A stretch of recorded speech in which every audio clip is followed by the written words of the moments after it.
On avait prévu que Sœur Faustine viendrait aujourd'hui. Mais figurez-vous que j'ai fait un rêve dans la nuit. Écoutez bien ça. Figurez-vous que cette nuit, pour la première fois de ma vie, je me réveille, puis j'ai un ange qui m'a apparu. Je ne sais pas s'il y en a qui ont déjà vécu ça, mais c'est la première fois que ça m'arrive. Et l'ange, il m'a dit, je m'excuse, Gino, mais Sœur Faustine ne pourra pas être là demain parce que elle a tellement de villes à visiter que des villes plus importantes que Victo. Puis là, à un moment donné, au niveau de la gérance de tout ça, ça devient difficile. Alors finalement, j'ai dit, écoutez, c'est la volonté de Dieu. Puis l'ange, c'était curieux, puis il y avait un petit rire moqueur, mais anyway. Fait que j'ai dit, c'est bien correct. Fait que les gens vont comprendre. Hein, vous allez comprendre que c'est des choses qui arrivent.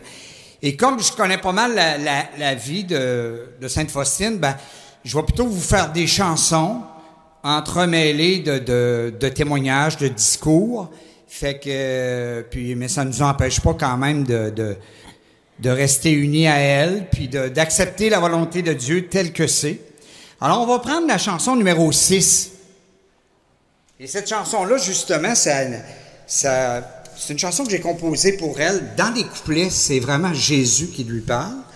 Puis dans le refrain, c'est elle qui disait « Moi, je veux chanter la miséricorde comme ça, toute ma vie, cette vie-ci, puis celle de l'autre côté. » Alors, je chanterai ta miséricorde. Fait que, si vous voulez, on peut peut-être se lever pour la chanter, celle-là.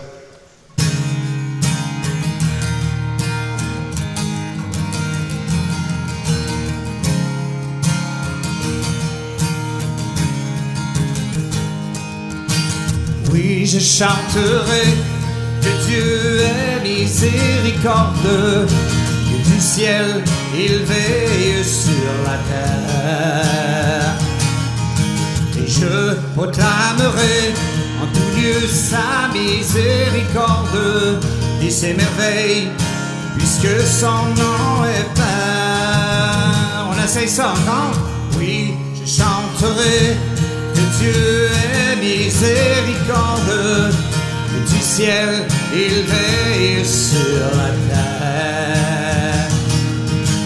Je proclamerai en tout lieu sa miséricorde et ses merveilles, puisque son nom est Père.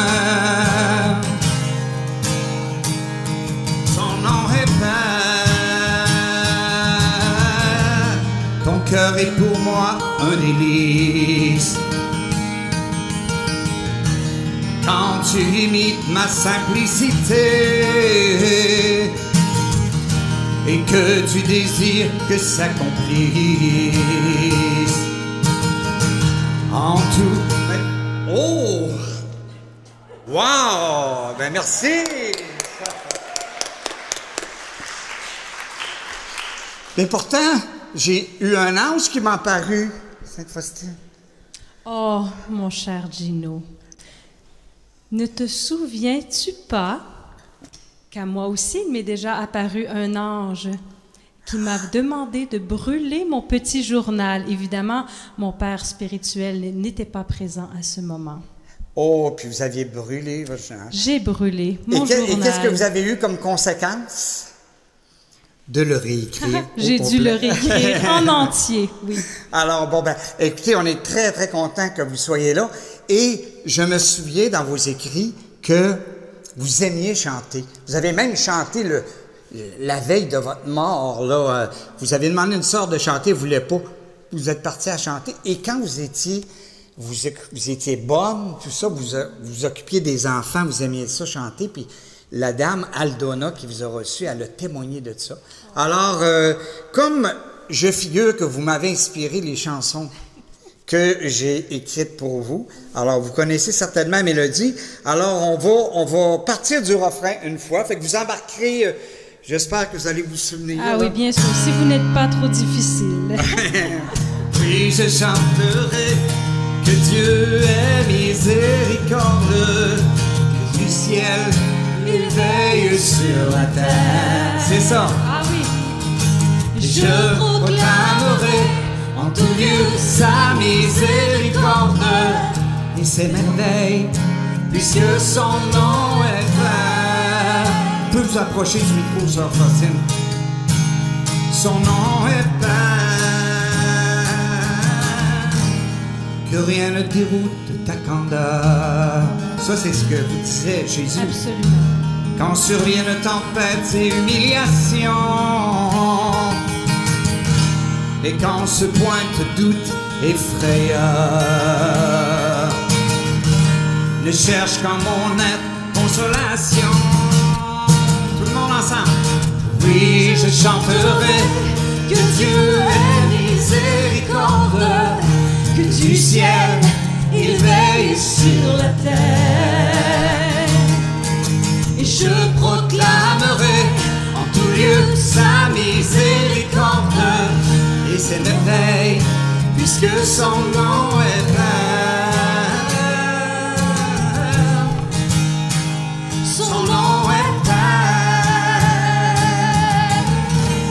Dans le service et l'obéissance, vous avez été très obéissant. Mon cœur se complaît à te regarder.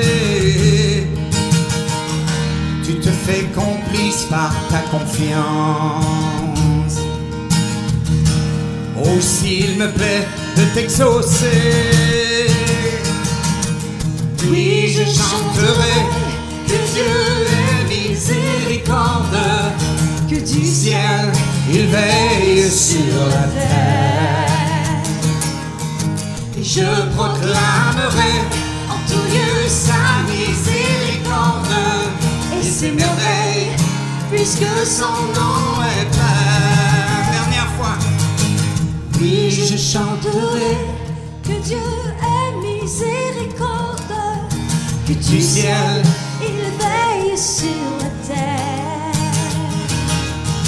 Je proclamerai En tout lieu sa miséricorde et ses merveilles, puisque son nom est plein. Son nom est plein. Son nom est plein. Son nom est plein.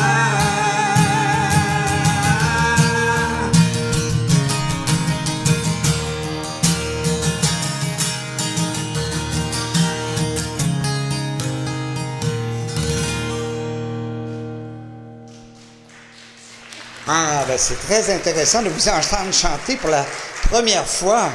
Gino, mon cœur a besoin de vous dire quelque chose. Oui, hein. J'ai entendu, alors que je m'en venais vers vous, j'ai entendu que vous avez pu croire cet ange qui a dit que Victoriaville était une ville pas très importante. Ben, c'est ça qu'il a dit, là. Puis...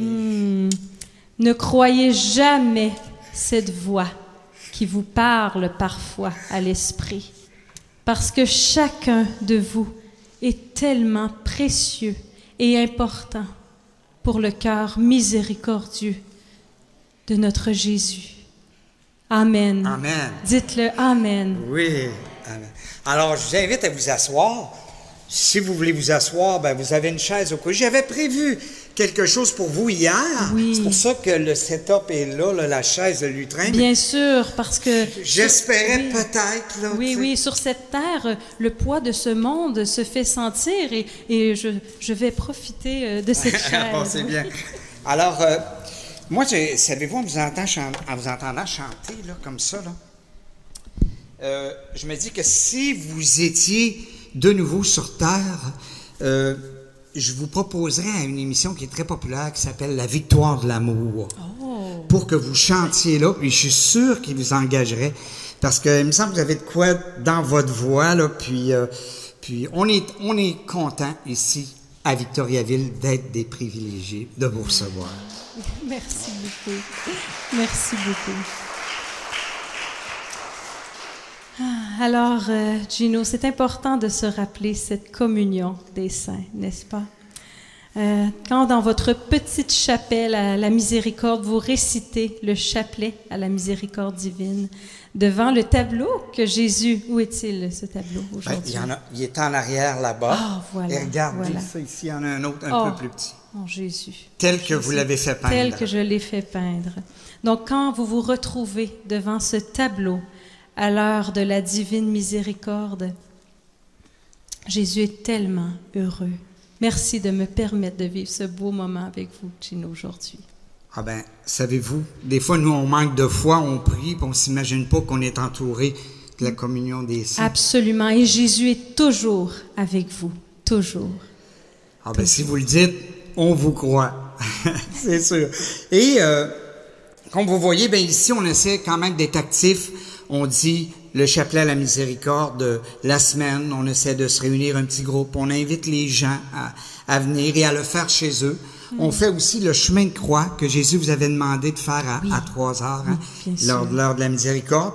On a deux tableaux pèlerins, figurez-vous, depuis 5 ans qui se promènent dans la région de Thetford Mines, pas une petite ville, et Victoriaville aussi. Alors, c'est quand même une quarantaine de neuvaines qui se fait.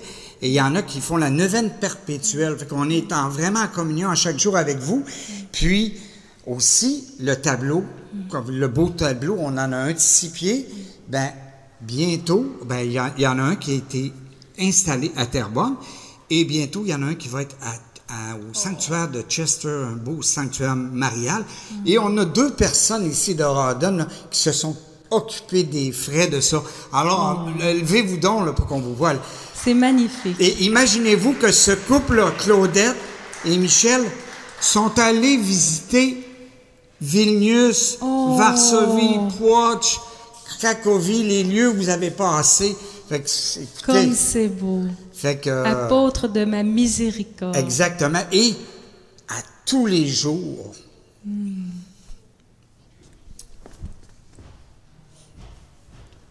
Ça me touche.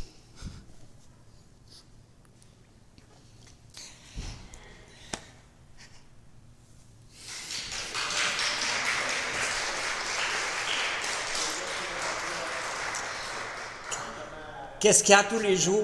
À tous les jours, ils disent le chapelet de la miséricorde. En direct, avec la Pologne, avec vos sœurs. Alors, depuis des années qu'ils font ça tous les matins.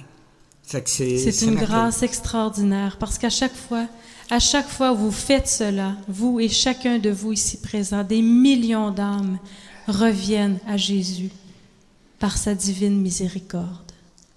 Merci. Alors, merci. Alors, quand vous êtes venu en 2019, je crois, ça forcément, ou en 2018, je me souviens plus, on vous avait fait lire des extraits du petit journal. Alors, on pourrait faire la même chose, puis j'aimerais ça peut-être qu'on se concentre cette fois-ci sur le tableau, parce que c'est quand même quelque chose de spécial. Et juste pour vous dire que Sœur Faustine, avant d'entrer en communauté, elle avait vraiment la vocation, mais ses parents avaient pas de sous du tout. Elle devait même travailler quand elle était rendue adolescente pour aider les parents.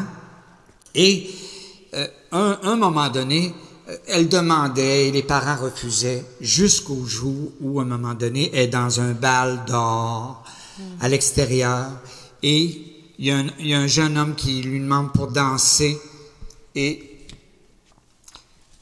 pendant le temps qu'elle se met à danser, elle voit Jésus flagellé, imaginez-vous, qui lui dit « Jusqu'à quand vas-tu me faire attendre? Jusqu'à quand vas-tu me décevoir? » Alors là, ça a été un point tournant pour vous. Vous êtes allé à l'église de Saint-Stanislas de Kostka et Jésus vous a dit « Pars pour Varsovie. » Alors, cette personne-là est obligée de désobéir à ses parents pour obéir à Dieu.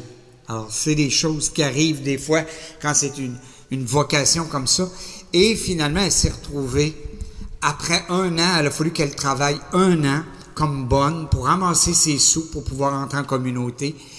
Et elle est entrée, elle était très heureuse, mais elle était comme au second quart, vous faisiez tous les gros travaux manuels. Elle était quand même habituée parce qu'elle aidait son père à la ferme, tout ça, puis elle était habituée.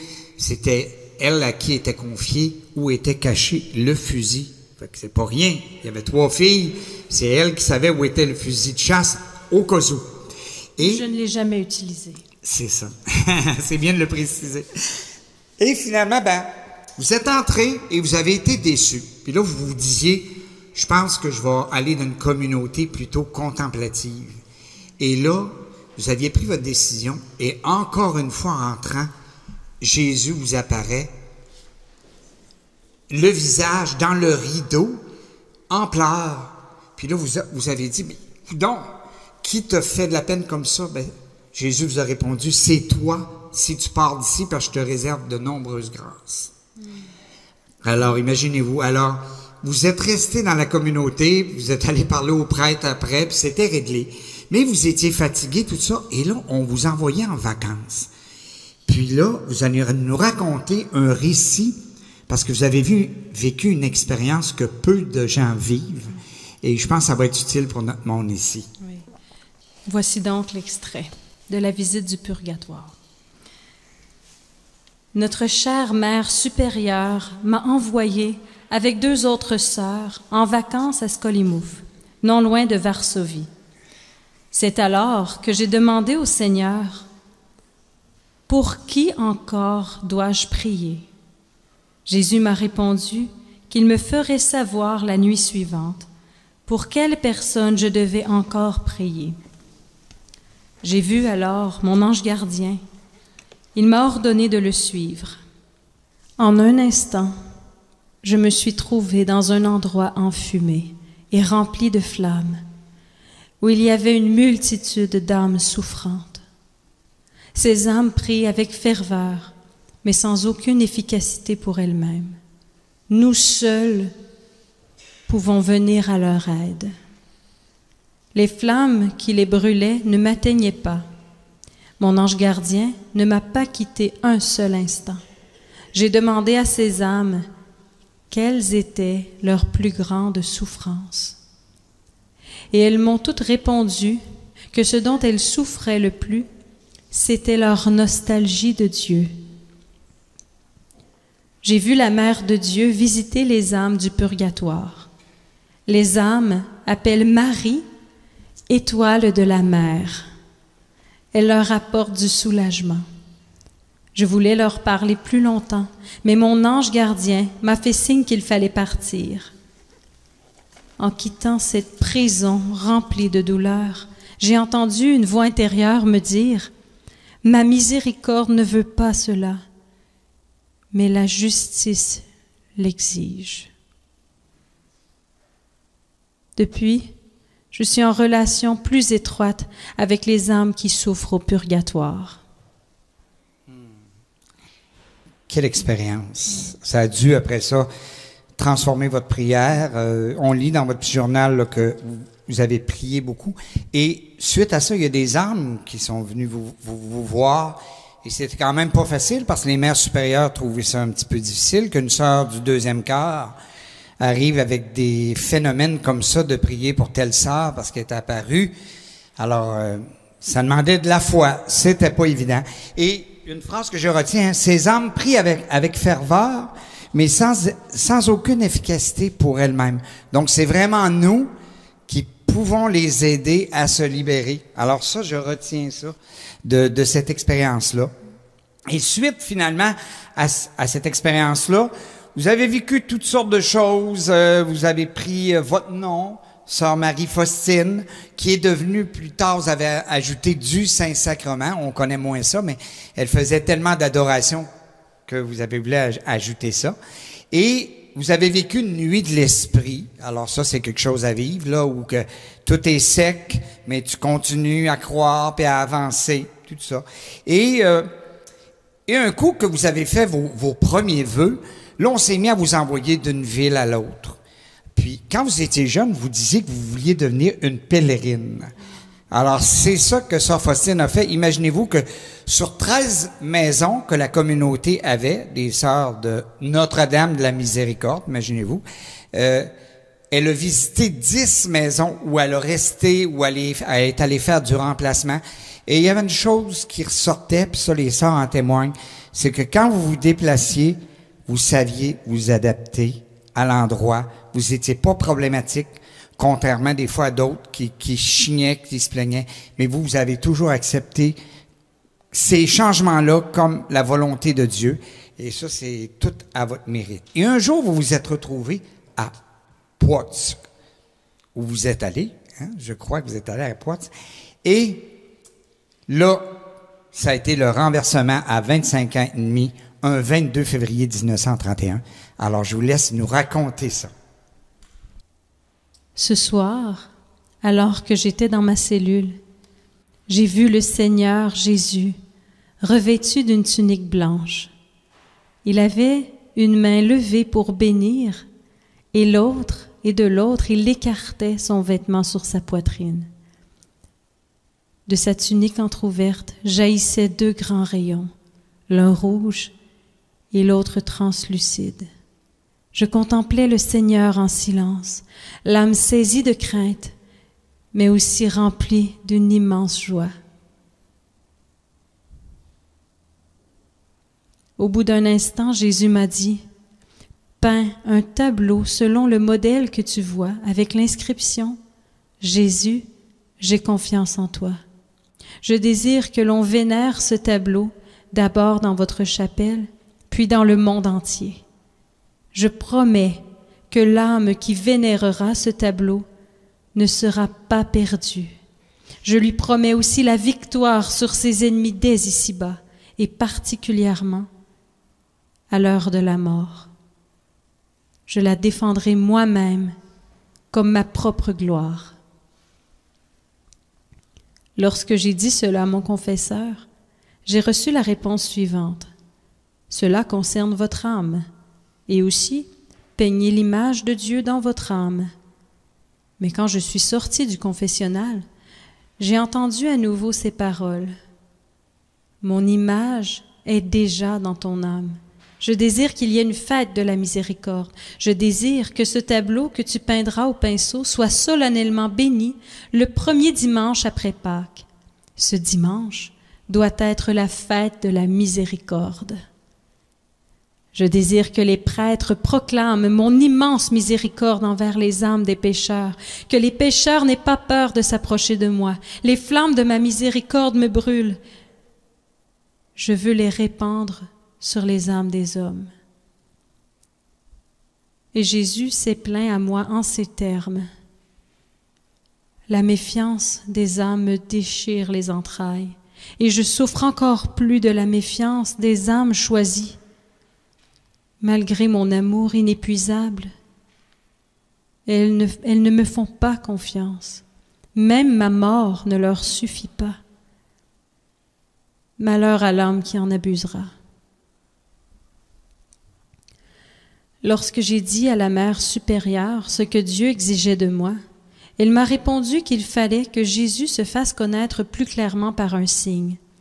Quand j'ai demandé à Jésus de me donner un signe qui prouverait que tu es vraiment mon Dieu et mon Seigneur et que c'est bien toi qui exige ces choses, j'ai entendu une voix intérieure me dire « Le signe que je donnerai à tes supérieurs, ce sont les grâces que j'accorderai par l'intermédiaire de ce tableau. »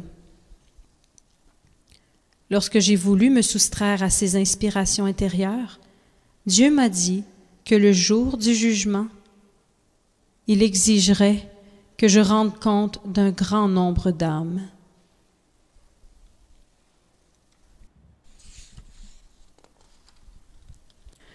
Un jour, accablé par les nombreuses difficultés provoquées par le fait que Jésus me parlait et me demandait de peindre ce tableau, j'ai fermement décidé de demander au Père András de me dispenser de ses inspirations intérieures et de l'obligation de peindre ce tableau. Après avoir écouté ma confession, le Père András m'a dit « Je ne vous dispense de rien et il vous est interdit de vous soustraire à ces inspirations intérieures. Mais il faut absolument tout dire à votre confesseur. C'est absolument indispensable. Sinon, vous allez vous égarer, malgré les grandes grâces que vous recevez de Dieu. Pour le moment, c'est à moi que vous vous confessez, mais sachez que vous devez avoir un confesseur régulier, c'est-à-dire un directeur spirituel. Cela m'a consternée. Je croyais me libérer de tout, et voilà qu'au contraire, je reçois l'ordre très net d'obéir à Jésus. Et à nouveau, je suis tourmentée parce que je n'ai pas de confesseur permanent. Car même si je me confesse au même prêtre pendant un certain temps, je ne peux pas lui dévoiler mon âme au sujet des grâces que je reçois et j'en souffre énormément. Je prie Jésus d'accorder ces grâces à quelqu'un d'autre parce que moi, je ne sais pas les mettre à profit et je ne fais que les gaspiller. Jésus, aie pitié de moi.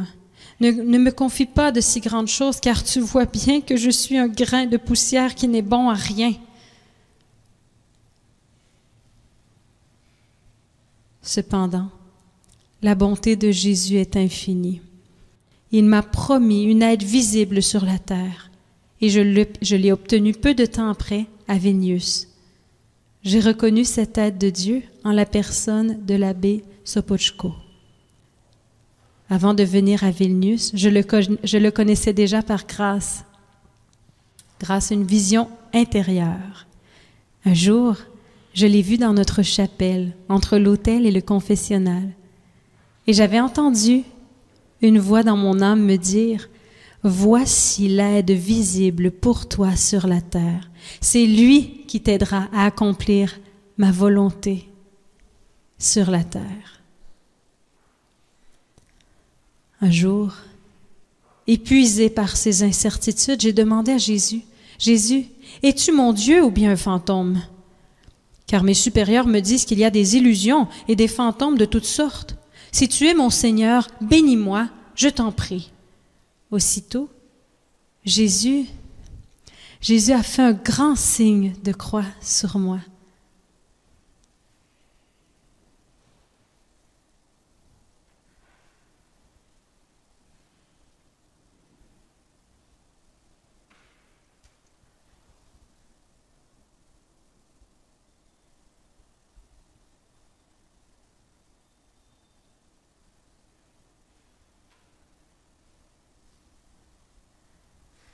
Quand j'ai demandé pardon à Jésus de lui avoir posé cette question, il m'a répondu que cela ne lui faisait aucune peine et que ma confiance lui plaisait beaucoup.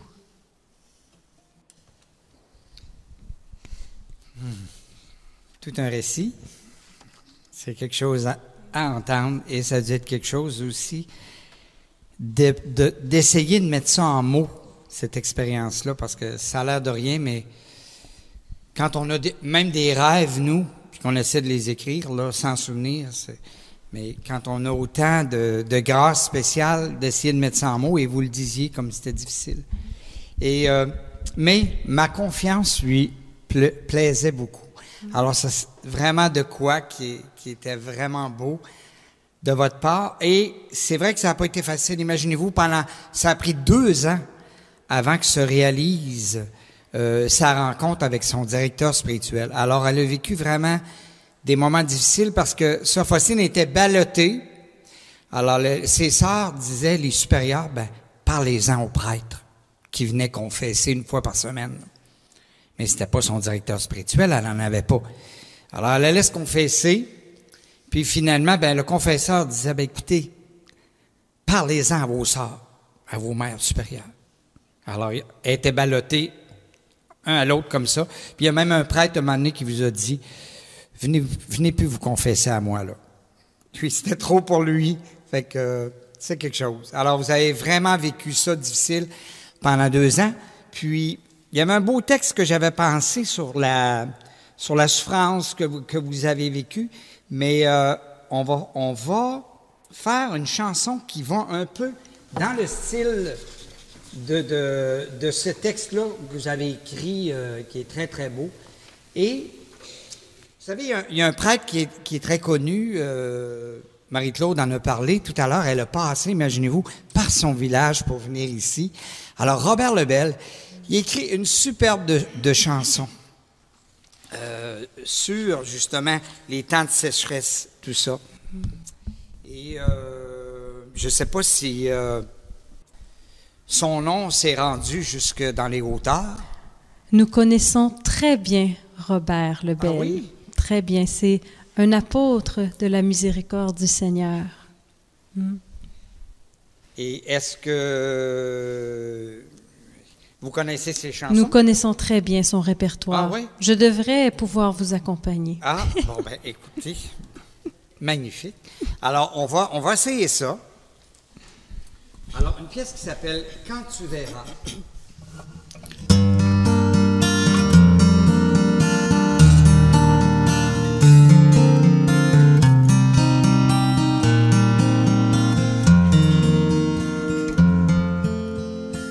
Quand tu verras s'effondrer tout espoir et que la croix s'étendra sur ton cœur, rappelle-toi que le Christ est vainqueur et que la mort a perdu tout pouvoir sur nous. Quand la colère du feu consumera la forêt, dis-toi dans ton cœur, je replanterai demain. Quand la violence du vent balayera ta maison, dis-toi dans ton cœur, nous rebâtirons bientôt, bientôt. Quand tu verras s'effondrer tout espoir et que la croix s'étendra sur ton cœur, rappelle-toi que le Christ est vainqueur et que la mort a perdu tout pouvoir sur nous. Quand la folie du pouvoir déchirera les nations, dis-toi dans ton cœur, heureux ceux qui font la paix. Et quand le poids du péché alourdira tes efforts, dis-toi dans ton cœur, l'amour est plus fort que tout, que tout. Quand tu verras s'effondrer tout espoir et que la croix s'étendra sur ton cœur, rappelle-toi que le Christ est vainqueur et que la mort a perdu tout pouvoir sur nous. Quand la froideur de la mort emportera ton amour, dis-toi dans ton cœur, nous serons un jour en Dieu. Quand s'éteindra son regard, quand tu fermeras ses yeux, dis-toi dans ton cœur, il s'ouvre sur Dieu déjà, déjà. Quand tu verras s'effondrer tout espoir et que la croix s'étendra sur ton cœur, rappelle-toi que le Christ est vainqueur et que la mort a a perdu tout pouvoir sur nous.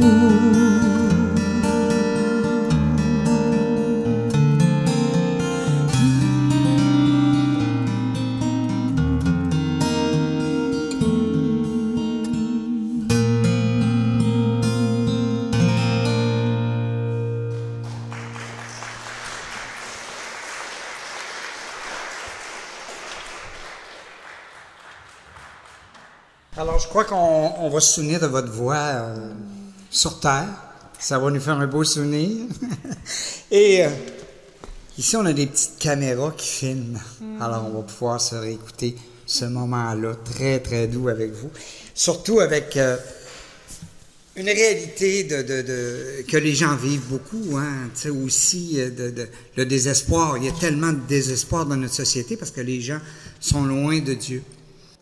Et font passer confiance à son amour, à sa miséricorde. Et c'est tout le message que vous avez reçu et dans vos 700 pages du petit journal. C'est tellement enrichissant. On ouvre une page, puis on découvre une expérience. Vous avez vécu tellement de belles expériences. Et là, un jour, justement, vous avez connu à Villeneuve votre directeur spirituel. Et imaginez-vous que le directeur spirituel de Sœur Faustine, quand vous lui avez dit la première fois que vous l'aviez vu en vision, qui était pour vous aider à faire connaître la miséricorde, il vous envoyait promener. Hein. Il dit, regarde, là tu vas te confesser, puis on parlera de ça en temps et lieu. Alors, et sa réaction, ça a été que finalement, elle a décidé de ne plus aller se confesser à lui. Alors Jésus vous a dit, si tu caches des choses à lui, moi je vais me cacher à toi. Fait que là, il était vraiment obligé de tout lui dire, et finalement la confiance est installée, et figurez-vous que dans le temps de Noël 33, elle apprend que le tableau, la vision du tableau, après 3 ans, va être peint enfin. Et là, imaginez-vous que l'abbé Sopocko, c'est pas parce qu'il croyait à la vision, mais il disait, bon, écoute, on verra ce que ça va donner. Et figurez-vous que où il vivait, où il y avait son bureau, l'abbé Sopocko, il y avait un peintre ami qui s'appelle Eugeniusz Kazimierowski. Et finalement, il a accepté de peindre. Et là, vous partiez en cachette, pour pas que ça se sache, avec une religieuse. Vous alliez à la messe, puis après ça, vous vous rendiez dans l'atelier. Et à partir du 2 janvier 1934, ça a pris 5-6 mois, vous alliez à toutes les semaines, des fois 2 fois par semaine, pour donner des consignes. Puis, ils ne comprenaient pas toujours vite, hein. C'était décevant pour vous. Et finalement, quand vous avez vu la version finale du tableau, que nous, on trouve très belle, là, vous avez été déçus parce que j'imagine que de voir Jésus, puis de voir une image, c'est comme le jour et la nuit. Hein? Oui, il n'y a aucune comparaison possible. Et suite à ça, le tableau, un coup qui a été fait, il a été remisé. Il était dans le bureau de l'abbé Sopocko. Après ça, il était dans un couloir, imaginez-vous, dans un couloir des sœurs bernardines qu'il y avait là. Alors, il était de côté, face au mur. Alors, il a passé quasiment 2 ans là. Mais finalement, en 1935, il y a eu une fête spéciale qui était le Triduum de la mort de Jésus, 1900e anniversaire de la mort de Jésus. Et là, vous aviez une insistance que ce tableau soit peint.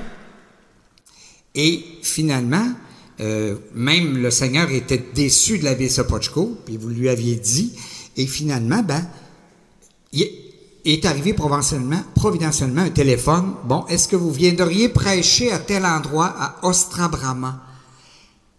Il dit oui, mais en autant qu'on puisse afficher un tableau. Alors, ça a été la première fois, imaginez-vous, que le tableau a pu être présenté au public. C'était à l'extérieur, ça. Et il est venu à peu près 20 000 personnes. Et même Sœur Faustine a contribué à faire la décoration. J'aimerais ça que vous nous parliez de cette première exposition-là du tableau. C'est tellement intéressant. Bien sûr, Gino. Le jeudi 25 avril 1935, la veille du jour où le tableau a été exposé, je suis allée avec notre mère supérieure chez notre confesseur. Lorsque nous avons abordé le sujet du tableau, il a demandé qu'une des sœurs apporte son aide et vienne tresser des couronnes de fleurs. La mère supérieure a répondu que sœur Faustine le ferait, et cela m'a rempli d'une joie immense. Dès que nous sommes rentrés à la maison, je me suis mise sans attendre à préparer les branches de verdure, puis je les ai transportées avec une de nos élèves. Une personne qui s'occupe de l'église nous a également apporté son aide. À 7 heures du soir, tout était prêt et le tableau était accroché.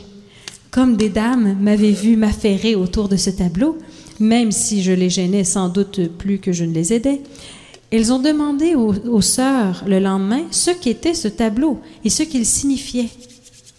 Vous devez sûrement le savoir, car c'est l'une de vous qui l'a décoré hier. Les sœurs ont été très surprises parce qu'elles ne savaient rien. Toutes voulaient voir le tableau et elles m'ont tout de suite soupçonné. Elles disaient « Sœur Faustine est sûrement au courant de tout ». Et elles se sont mises à me poser des questions. Mais j'ai gardé le silence parce que je ne pouvais pas dire la vérité. Mon silence n'a fait qu'augmenter la curiosité des sœurs et j'ai redoublé de vigilance pour ne pas mentir tout en taisant la vérité parce que je n'avais pas la permission de la dire. Elles ont alors commencé à me manifester leur mécontentement et à me faire ouvertement des reproches. Comment se fait-il que des personnes étrangères le sachent et pas nous? Toutes sortes de jugements ont commencé à circuler sur mon compte. J'ai beaucoup souffert pendant ces 3 jours. Mais mon âme était remplie d'une force singulière. Je me réjouis de souffrir pour Dieu et pour les âmes qui ont obtenu ces jours-ci sa miséricorde.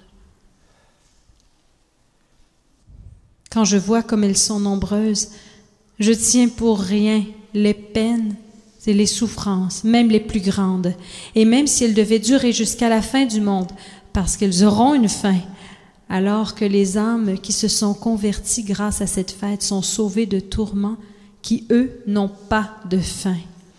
J'ai éprouvé une très grande joie en voyant des gens revenir à la source du bonheur au sein de la miséricorde divine.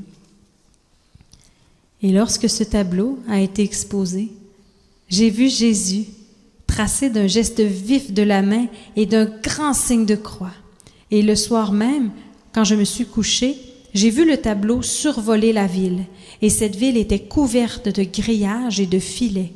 En passant, Jésus a coupé tous les filets, et à la fin, il a tracé un grand signe de croix, puis il a disparu.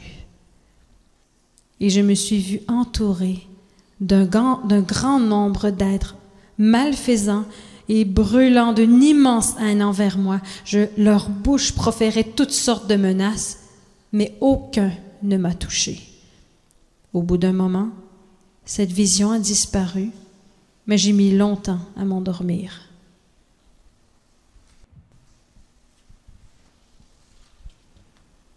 Vendredi le lendemain, j'étais à la porte de l'Aurore pour les cérémonies au cours desquelles le tableau a été exposé. J'ai assisté à la prédication de mon confesseur, l'abbé Sopochko. Ce sermon traitait de la miséricorde divine et il était le premier de ceux que Jésus exigeait depuis si longtemps. Lorsque mon confesseur a commencé à parler de l'infinie miséricorde du Seigneur, le tableau a pris un aspect vivant et les rayons pénétraient dans les cœurs des gens assemblés. Mais pas dans la même mesure. Certains en recevaient plus, d'autres moins. Mon âme a été inondée de joie quand j'ai vu la grâce de Dieu. Alors, j'ai entendu ces paroles. Tu es le témoin de ma miséricorde. Tu te tiendras pour l'éternité devant mon trône, comme témoin vivant de ma miséricorde. Après la prédication, Je n'ai pas attendu la fin des cérémonies parce que j'étais pressée de rentrer à la maison. À peine avais-je fait quelques pas qu'une multitude de démons m'ont barré le chemin en me menaçant d'affreux supplices et que des voix se sont fait entendre. Elle nous a repris tout ce pourquoi nous avons œuvré pendant tant d'années. Lorsque je leur ai demandé « D'où venez-vous si nombreux ?» Ces personnages malfaisants m'ont répondu « Des cœurs humains. Ne nous tourmente pas. » Lorsque j'ai vu leur terrible haine envers moi, j'ai demandé à mon ange gardien de me venir en aide. Et aussitôt, la figure claire et rayonnante de mon ange gardien est apparue à mes côtés. Il m'a dit « N'aie pas peur, épouse de mon Seigneur. Ces esprits ne te feront aucun mal sans ma permission. » Les esprits mauvais ont immédiatement disparu et mon fidèle ange gardien m'a accompagné de façon visible jusqu'à la maison. Son regard était modeste et serein et un rayon de feu jaillissait de son front. Ô Jésus, je voudrais peiner à la tâche, m'épuiser et souffrir durant toute ma vie uniquement pour ce moment où j'ai vu ta gloire, Seigneur, et le profit des âmes. Le dimanche, jour de clôture du jubilé de la rédemption, qui était le dimanche de Quasimodo, maintenant devenu le jour de la fête de la miséricorde du Seigneur. Lorsque nous nous sommes rendus à cette solennité, la joie de voir que ces deux fêtes étaient si étroitement liées faisait battre mon cœur. J'ai imploré la miséricorde de Dieu pour les âmes des pécheurs. À la fin de la cérémonie, quand le prêtre a pris le très saint sacrement pour nous donner sa bénédiction, j'ai vu Jésus, tel qu'il est représenté sur le tableau. Le Seigneur a donné sa bénédiction et les rayons se sont répandus sur le monde entier.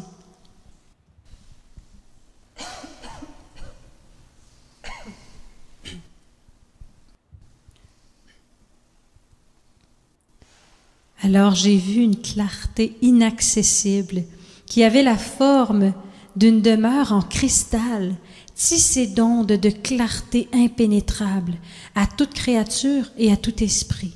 Pour accéder à cette demeure, il y avait 3 portes, et à ce moment, Jésus, tel qu'il est représenté sur le tableau, est entré dans cette clarté par la 2e porte. Il est entré à l'intérieur de l'unité. C'est l'unité trinitaire, inconcevable. C'est l'infini. Alors, j'ai entendu une voix. Cette fête est issue des entrailles de ma miséricorde. Elle est confirmée dans les profondeurs de mon amour infini. Toute âme qui croit à ma miséricorde et met en elle sa confiance l'obtiendra. Je me suis profondément réjouie de la bonté et de la grandeur de mon Dieu. Alors, merci pour ces belles pages que vous nous avez données, livrées si bien. Et vous, finalement, à Vilnius, c'est comme si la mission commençait, comprenez? Et là, vous avez reçu, en plus, le chapelet de la miséricorde qui est si beau, qui prend juste 8-10 minutes à dire, puis qui est tellement enrichissant, qu'on aime dire ici à tous les jours. Et fait que c'est ça, vous avez continué d'avoir des grâces, vous travaillez fort au jardin. Je me souviens il y en avait qui étaient vraiment méchantes en plus envers vous, d'une fois entre autres où vous aviez planté des choux. Puis là, il y a une sœur qui était fâchée contre vous, fait qu'elle a tout sarclé vos choux. C'est parce qu'elle était fâchée. Fait que là, vous êtes pas sauté sur elle, vous avez fait confiance. Puis à la fin de l'été, les choux étaient plus gros. Puis vous êtes allé y présenter. Là, quand elle a vu ça, la sœur, elle s'est mise à vous défendre à cause de votre bonté. Fait que c'est que Il est très important de toujours laisser le Seigneur être notre justicier d'amour. Super. Alors, finalement, imaginez-vous, 3 ans passés à Villeneuve, tout ça, Sœur Faustine, votre santé déclinait. Vous viviez dans une maison qui était très humide aussi.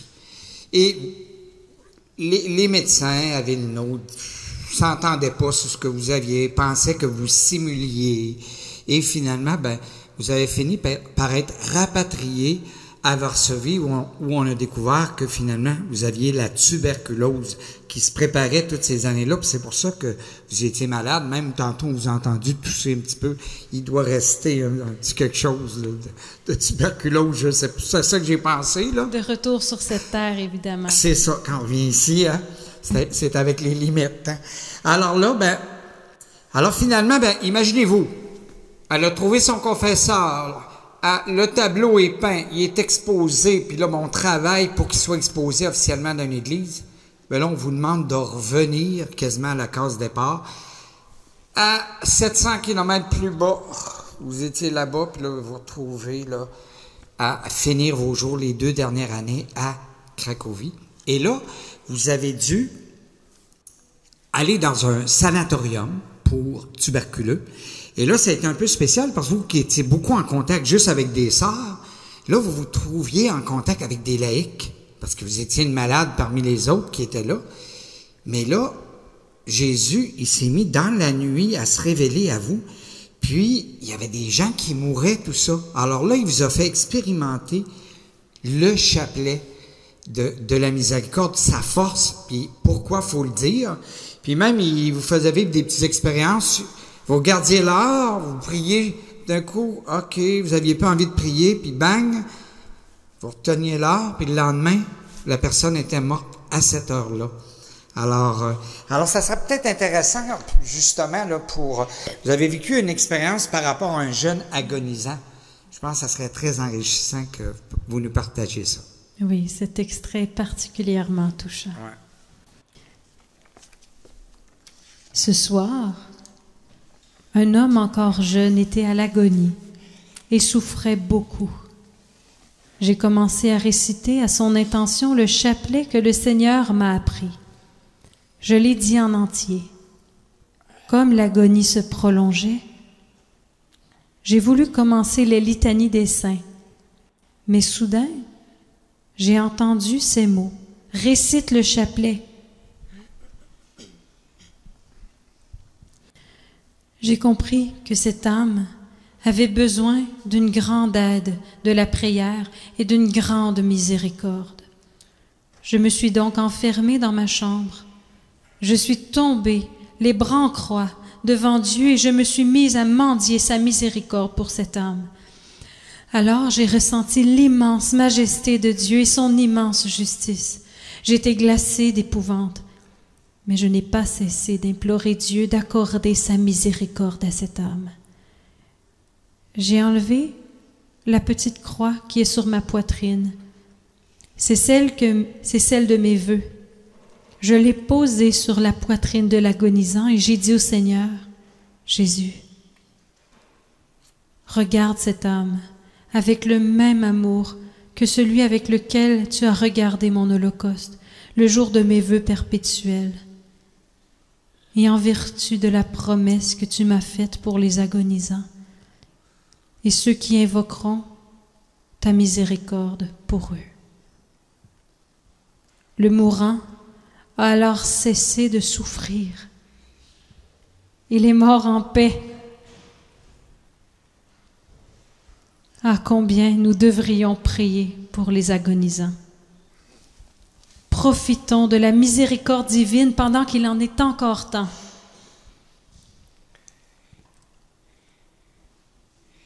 Je vois de mieux en mieux combien chaque homme a besoin de la miséricorde de Dieu durant toute sa vie, mais particulièrement à l'heure de la mort. Ce chapelet sert à apaiser la colère de Dieu, comme le Seigneur lui-même l'a dit. Et oui, vous dites à l'heure de la mort. Et nous, on se retrouve dans une société où les lois qui sont promulguées sont beaucoup pour le corps, hein, pour satisfaire le corps, le soulager, mais on pense pas trop à l'âme. Et qu'est-ce qui arrive à l'âme pour ceux qui décident leur mort, qui font le choix comme ça? Il me semble que vous dites que il faut attendre l'heure de Dieu. Dans ce que je vois, c'est qu'il y a une heure que Dieu a pensé pour nous, pour venir nous cueillir, dans le fond.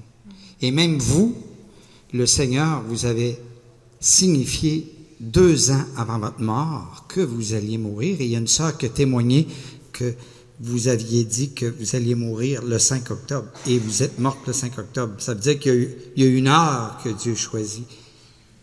Alors, il y a un message là, je pense. Il faut absolument, absolument respecter l'heure de Dieu, parce que des grâces particulières sont prévues dans l'abandon à Dieu. La puissance de sa miséricorde est sans limite pour les personnes qui s'abandonnent à la miséricorde de Dieu.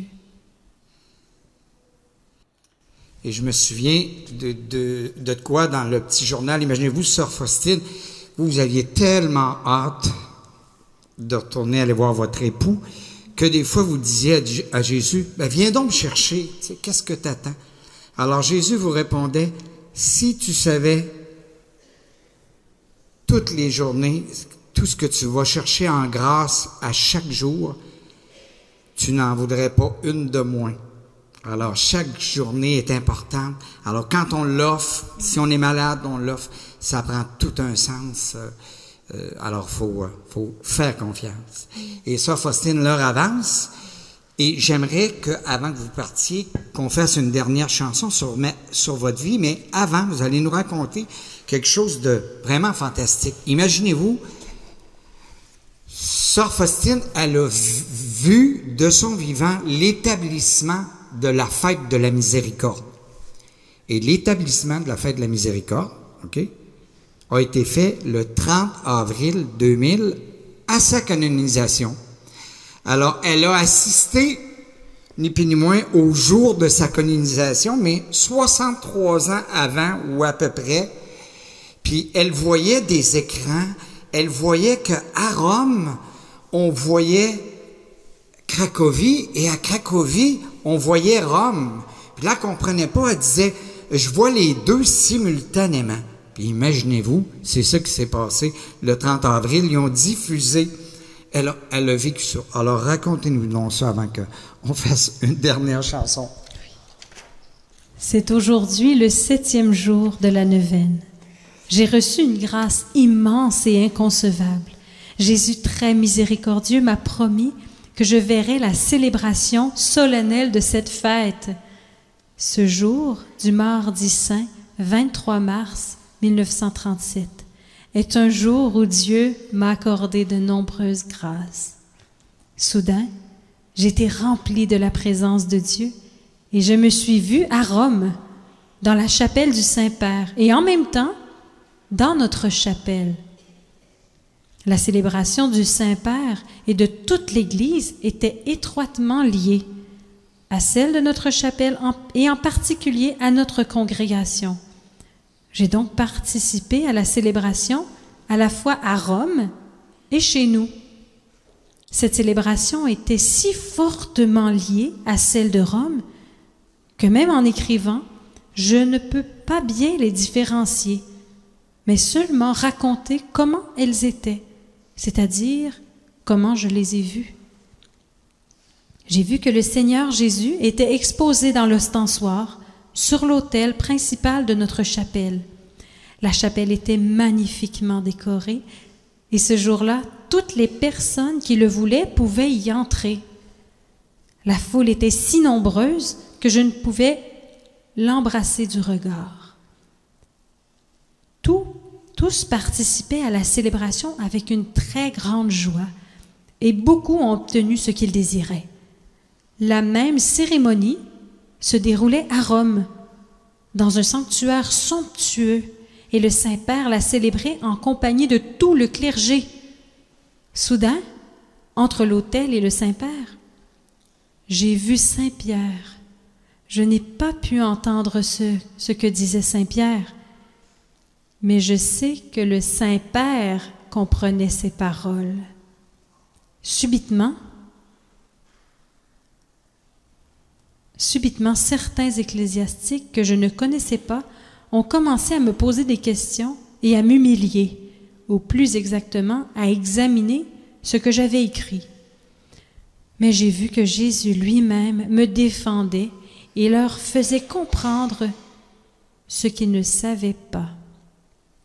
Et soudain, j'ai vu jaillir de la Sainte Hostie 2 rayons, tels qu'ils sont peints sur le tableau, et ils se sont répandus sur le monde entier. Cela s'est passé en un instant, mais il m'a semblé que cela avait duré toute la journée. Notre chapelle ne pouvait contenir toute cette foule, et toute cette journée était remplie de joie. Puis, j'ai vu sur notre autel Jésus vivant, tel qu'il était peint sur le tableau.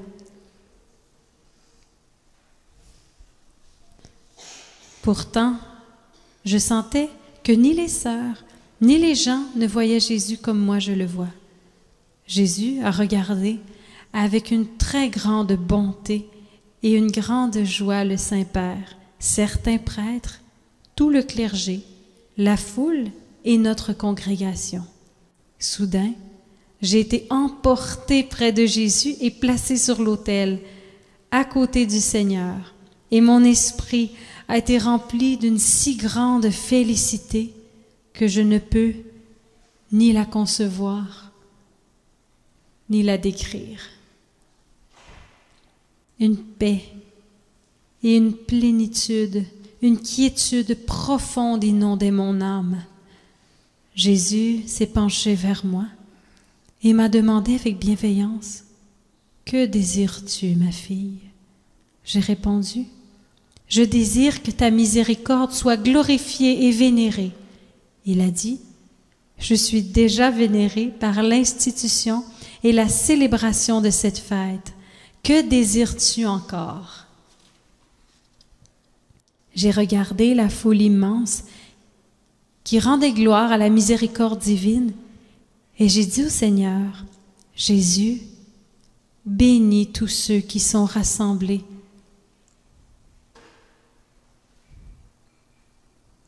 pour te vénérer, pour vénérer ton infinie miséricorde. »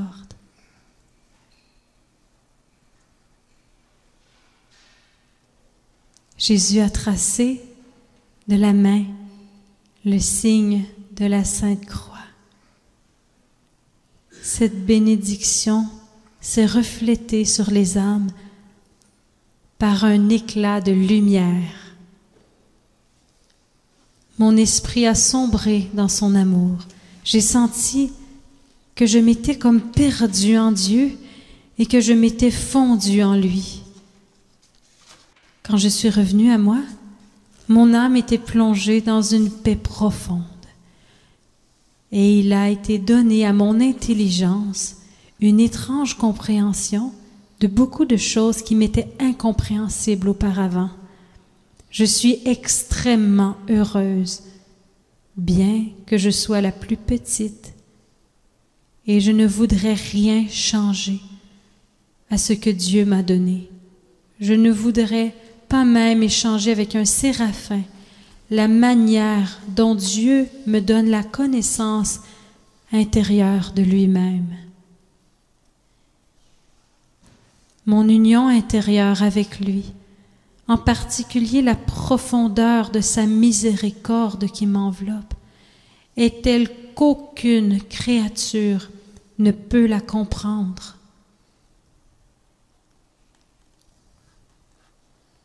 Je suis heureuse de tout ce que tu me donnes, Seigneur. C'est une belle prière à faire, ça. Je suis heureux de tout ce que tu me donnes, Seigneur. Alors, êtes-vous content de cette visite? Je suis très heureuse d'être parmi vous aujourd'hui.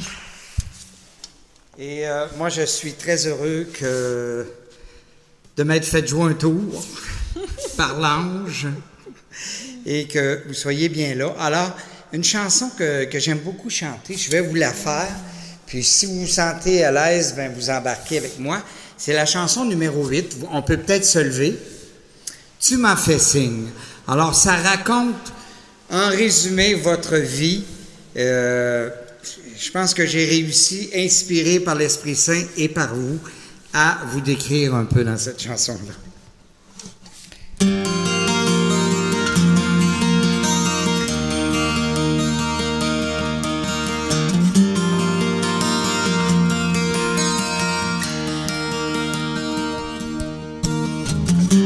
Tu m'as fait signe dès l'enfance.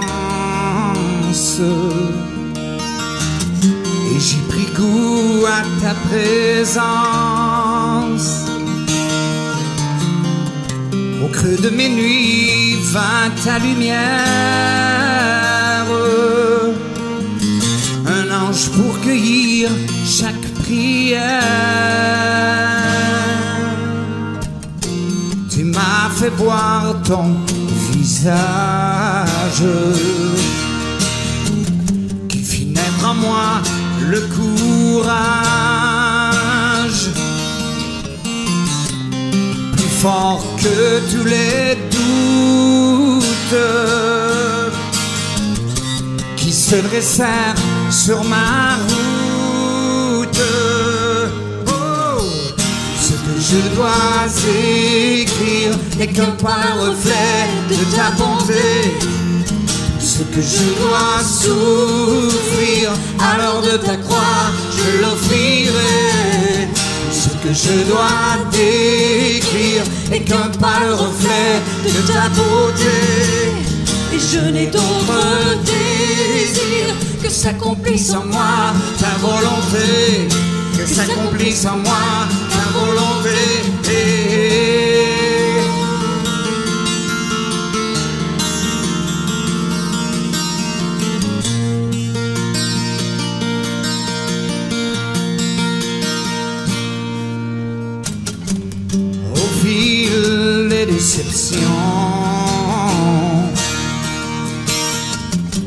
De tous mes actes d'abandon, afin de confondre les sages, tu me fis le don de ton image. Tout ce que je dois écrire n'est qu'un pâle reflet de ta bonté. Tout ce que je dois souffrir à l'heure de ta croix, je l'offrirai. Tout ce que je dois décrire n'est qu'un pâle reflet de ta beauté. Et je n'ai d'autre désir que s'accomplisse en moi ta volonté. Que s'accomplisse en moi ta volonté.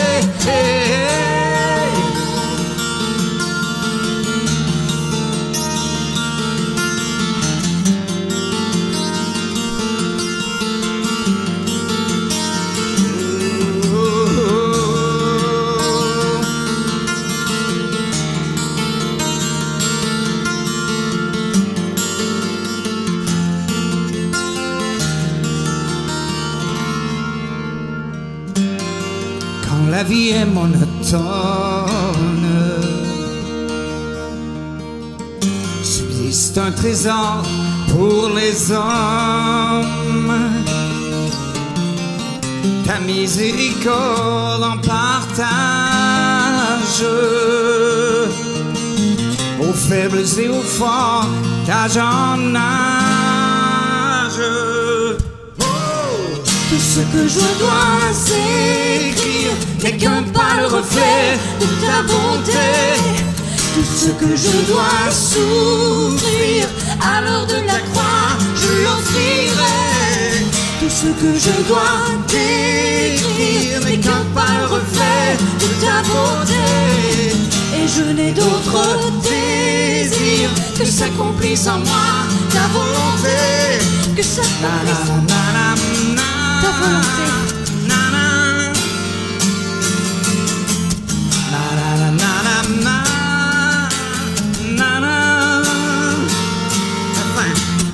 Tout ce que je dois décrire n'est qu'un pâle reflet de ta beauté, et je n'ai d'autre désir que s'accomplisse en moi ta volonté, que s'accomplisse en moi ta volonté.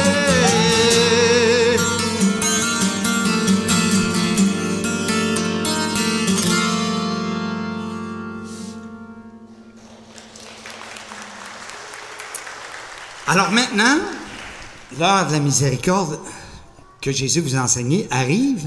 Alors, on va juste faire quelques petits déplacements. Est-ce que vous voulez prier le chapelet de la miséricorde avec Mais nous? bien entendu. Et réfléchissez pour voir et demandez à Dieu pour voir, est-ce que vous passez toute l'après-midi avec nous ou si vous allez devoir nous quitter après le chapelet? Alors, demandez-lui durant la prière. Durant la prière. Il va vous Très inspirer. bien.